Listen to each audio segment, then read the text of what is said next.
दीदी आपके पास भगवा दुपट्टा मिलेगा क्या? हाँ मिलेगा। हाँ दीजिए ना। ये बता दूं? हाँ वही वही दिखाइए।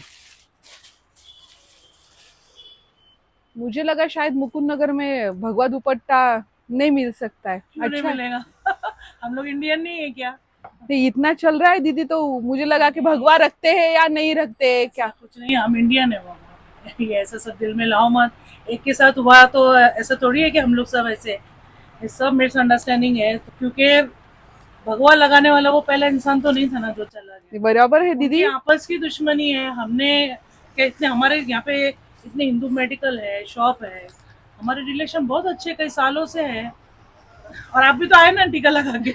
वही देखना था मुझे कि टीका लगा के क्या होता है। रात को भी आएंगे ना, हम गारंटी देते हैं हमारे लड़के आपको सपोर्ट करेंगे, घर छोड़कर आएंगे। सध्या मी या पॉइंटला उभी आहे, स्वातंत्र्य दिनाच्या पूर्वसंध्येला जे खरं आहे ते तुम्हाला दाखवण्याचा प्रयत्न करते। सगळ्यात आधी तुम्हाला क्लिअर करेल की अंगावरती ही भगवी ओढणी आहे, तिरंगा आहे हातामध्ये आणि कपाळावरती शिवरायांची चंद्रकोर आणि भगवा टिळा सुद्धा आहे। मुकुंदनगरला येत असताना मला असं वाटलं की गेल्या 5 दिवसापासून जे वातावरण तापतंय, ज्या गोष्टी दाखवल्या जात आहेत की एका टिळामुळे मर्डर होतोय, एका टिळामुळे मारलं जातंय, कित्येक लोक माझ्याकडे खूप असं आश्चर्यानं पाहतील, अवाक होऊन पाहतील की नेमकं हे काय आहे, हिंदुत्ववादी लोक इथं कशी येत आहेत। तसं काहीच घडलं नाहीये। मला येताना जाताना इथं दूधवाले असतील, भाजीवाले असतील, बऱ्याच जणांच्या कपाळावरती भगवे टिळे दिसले। या पॉइंटला मी उभी आहे। हाच तो पॉइंट आहे ज्या ठिकाणी जे मयत झालेत असे धीरज यांना मारहाण करण्यात आली होती। एका चुकीची गोष्टीमुळे अख्ख्या या भागाला वेठीस धरणं, या भागाचं नाव बदनाम करणं हे कितपत चुकीचं आहे। हे कब्रस्थान आहे, आतमध्येच त्याला लाईटचं काम करायचं होतं आणि त्यामुळेच जो धीरज दादा आहे तो इथे आला होता। तो कामासाठी, आपल्या रुटीनच्या कामासाठी आलेला होता। हिंदुत्ववादी कार्यकर्ता आहे म्हणून त्याच्यावरती मुकुंदनगरला हल्ला होईल हे देखील तेव्हा त्याला ठाऊक नसेल, कारण तो कामाला जर असं असतं तर तो आला नसता। आपण थोडं मागे जाऊयात, मागची गोष्ट बघूयात। शेख नामक एका मटणाच्या दुकानावरती ते एप्रिल 23ला हल्ला झाला होता। त्यावेळी त्यामध्ये केसेस वगैरे झाल्या, त्यामध्ये हे 2 गट तट एकत्र आले, या सगळ्या गोष्टी घडल्या, त्याचे गुन्हे नोंद आहेत।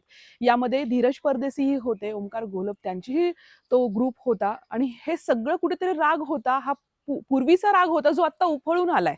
होऊ नये ती अशी घटना घडलेली आहे।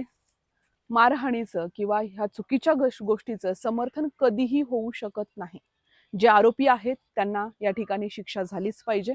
एखाद्याचा जीव घेणं किंवा त्याला जीव जाईपर्यंत मारणं हे अत्यंत चुकीचं आहे। मात्र या गोष्टीवरती राजकीय पोळी भाजणं, एखाद्या परिसराला बदनाम करणं किंवा एखाद्या समाजाला पुन्हा एकदा टार्गेट ठेवणं आणि सगळ्यात महत्त्वाचं म्हणजे सातत्यानं नगर शहर हे जळतं ठेवणं हा कोणाचा अधिकार नाहीये। एकट्या दुपट्या माणसाचं हे नगर शहर नाहीये, या तमाम नगरकरांचं हे नगर शहर आहे। हे नगर शहर हे एकात्मतेचं नगर शहर आहे। गुण्यागोविंदानं सगळे एकत्र राहतात।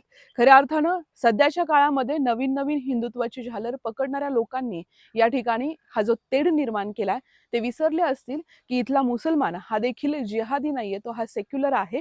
तोच पूर्वी तुमच्या ज्या टर्म होत्या, पूर्वी जे मतदान होतं हे तुमच्या झोळीमध्ये याच लोकांनी मतदान टाकलेलं होतं। त्यामुळे कुठेतरी शहराचं नाव सातत्यानं बदनाम करणं, 2 जाती धर्मांमध्ये तेढ निर्माण करणं, एका कुटुंबामधला तो मुलगा गेलाय, एका पत्नीचा तो पती गेलाय, मित्रांचा तो मित्र गेलाय, या सगळ्या गोष्टीवरती हिंदुत्ववादीचं या ठिकाणी लेबल लावून ते विकण्याचा प्रयत्न करू नका। येणारा जाणारा अनेक जण आहेत, मीही टिळा लावून आली आहे, मला अनसेफ वाटलं नाहीये इथे, त्यामुळे या परिसराचं नाव बदनाम करू नका ही विनंती आहे। जुन्या वादातून ह्या गोष्टी घडतायत, 5 दिवस झालेत, अजूनही शहर आपलं या ठिकाणी या वादाच्या ठिणगीत आहे। ज्या पद्धतीने आरोपी पकडलेले आहेत, मास्टरमाइंड कोण आहे तोही सापडलाच पाहिजे, कारण एका व्यक्तीचा जीव गेलेला आहे। बेगडी हिंदुत्वाला या ठिकाणी नगरमध्ये खरंच थारा नाहीये। आता नगरकरांना कळून चुकलंय की मुकुंदनगरमध्ये टिळ्यामुळे वाद होत नाही, तर वाद हा पूर्वकटाचा होता।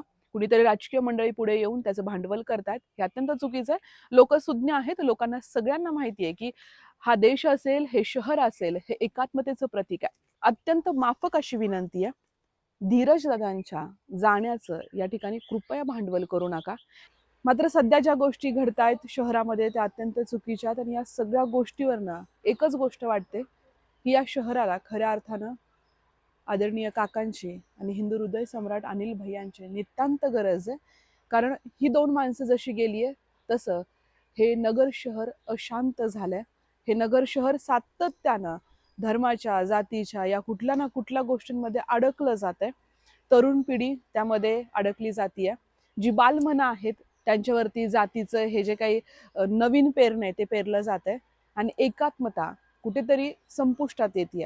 हे सगळं थांबलं पाहिजे. म्हणून खऱ्या अर्थानं काकांची आणि भैयांची अत्यंत आठवण येते. तुम्हाला सर्वांना 15 ऑगस्टच्या शुभेच्छा. जय हिंद.